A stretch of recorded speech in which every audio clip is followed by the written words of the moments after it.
for 8+ years. And we never really had access to the KSFA, to All India Football Federation until the past few years.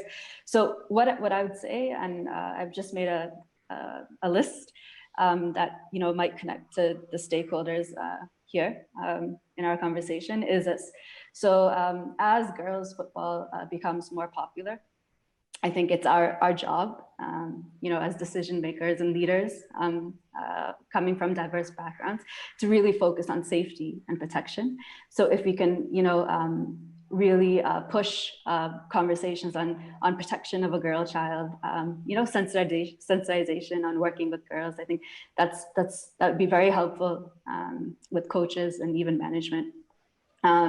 We also, I think all of us believe that, a girl or a girl child, definitely from a young age, when they have a good team and a good coach and have certain, childhood achievements, this can really go a long way.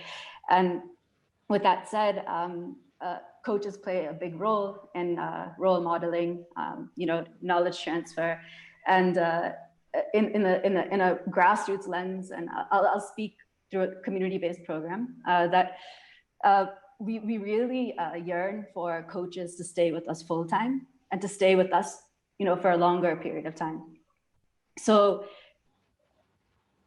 what could be kind of interesting is, different coaches have, different goals, as we all know, and we're seeing this culture of coaches freelancing and working in 2 clubs, 3 clubs, and really focused on maybe a payment per session, and which comes naturally, I think, in this stage of football. But what would be really nice is if there's a database, and if there's a database that in a very child-centered manner, keeping in mind the child's development, seeing, this, I can click on this filter, this tag, these coaches are very interested, in community-based coaching, in long-term coaching. They're looking for, like deep engagement across 12 months, across 24 months.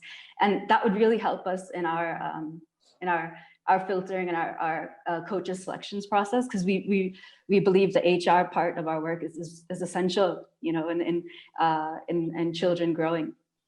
So that's there. And 2 systems from a top-down level that we really have been talking a lot more about within Shining Stars Football Club is, number 1, the grassroots leaders license, because the grassroots leaders course, which is now the E license, really does celebrate fun.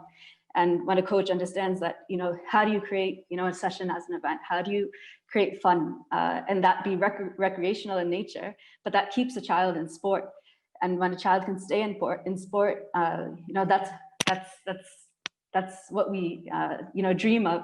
And furthermore, it can go from a recreational mindset to, say, maybe a competitive mindset, but the fun comes first. And number 2 is baby leagues, because baby leagues evokes a sense of community naturally, given the length, say, of a league. For, say, minimum 8 teams to come together, there's going to be a lot of learning between the teams that are competing in one league. And I grew up playing in the